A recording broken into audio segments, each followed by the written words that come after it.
Welcome to your favorite channel Rise in Legal.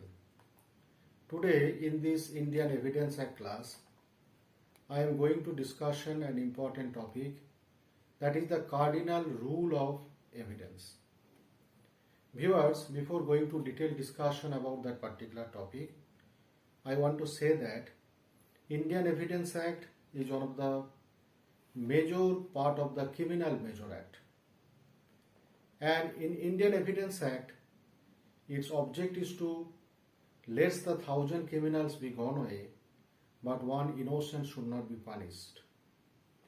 That means it is the actually principle of the criminal law that no persons would be guilty or no person would be accused unless his guilty is proved in the court through Indian Evidence Act.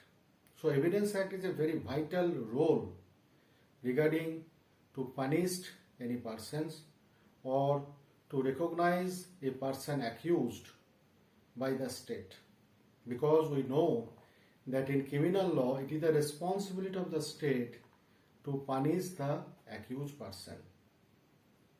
Now the question is why it is the responsibility of the state, because the state have a responsibility to maintain peace and order in a particular country. Now viewers, what are the cardinal rules of the evidence? Actually, in court, when the judges actually took evidence, it may be civil or criminal, they actually follow some rules. What are those rules? That is our discussion matters. The real foundation of the evidence always rests on three broad principles. First is that evidence must be confined to the fact in issue or relevant fact. Now next thing is that the best evidence must always be given. Now what is the best evidence?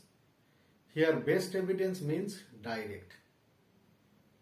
It is to be known that though little bit difference are there regarding civil and criminal matter regarding taking of the evidence, but in both the cases court always actually want the direct evidence. For example, in criminal matters, court asks to both the defense lawyer and the state lawyers whether you have any direct evidence, then it is admissible. Basically in court there is no value of the hearsay evidence, and it is clearly mentioned under Indian Evidence Act that hearsay evidence is no evidence at all. And court, it was clearly mentioned that I did not take the hearsay evidence in general time when there is a direct evidence. But now the question is that if hearsay evidence is not admissible in court, then why hearsay evidence was actually there in the Indian Evidence Act? It's a question, it's the biggest question. Though the hearsay evidence is not admissible in court, that does not mean in no times hearsay evidence is not admissible. Hearsay evidence is admissible some exceptional circumstances. When? Now what are those exceptional circumstances?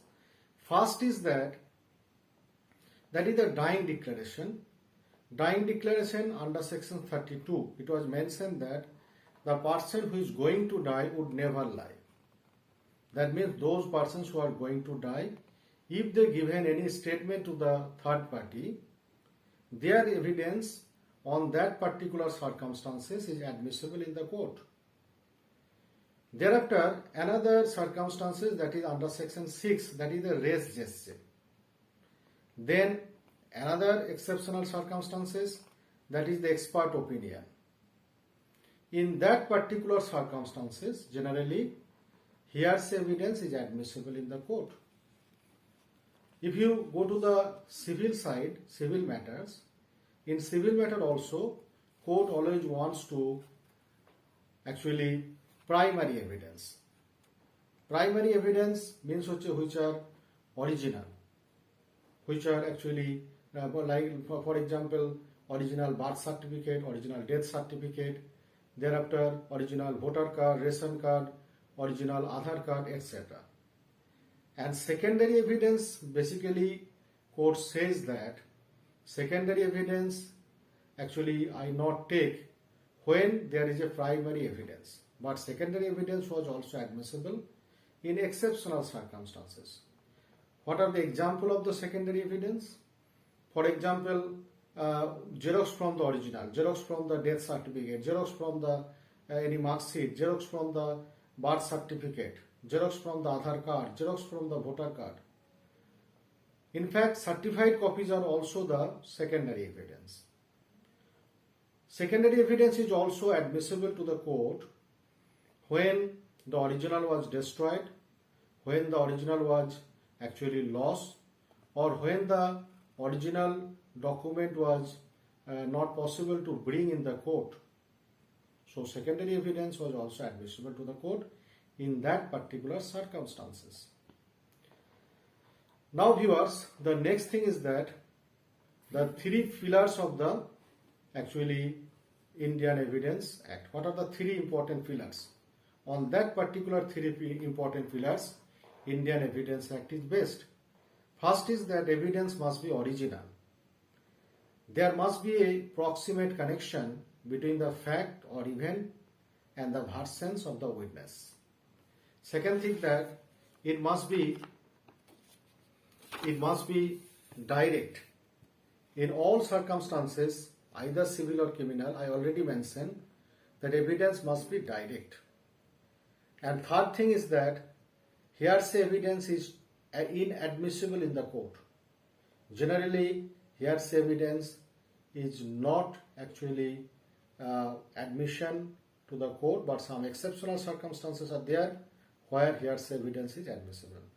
So viewers, that is our today's discussion. That is the cardinal rules of the Indian Evidence Act. Hopefully you all understand that today's topic. Thank you very much. Thank you very much watching our channel Rising Legal.